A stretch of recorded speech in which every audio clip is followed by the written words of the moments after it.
ریاست ہے کہ ایک سرکاری ملازم کے نوٹیفکیشن پہ عوام کے منتخب نمائندوں کو آپ جیلوں میں بند کریں؟ کیا یہ جمہوریت ہے کہ آپ ان کو ان کے خاندان سے نہ ملنے دیں؟ کیا یہ جمہوریت ہے؟ ملٹری عدالت کے منہ پہ ایک تماچا ہے۔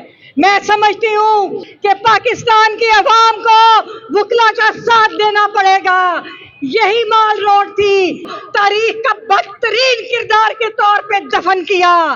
میں پورے پاکستان سے اپیل کرتی ہوں کہ آپ باہر نکلے، وکلا اور سیاسی ساتھیوں کا ساتھ دیں۔ فیصلہ کن موڑ پہ پاکستان کھڑا ہے کہ جب ہم آخری شکست دے کے ان نفسیاتی مریضوں کو تاریخ کے کوڑے دان میں پھینک دیں گے۔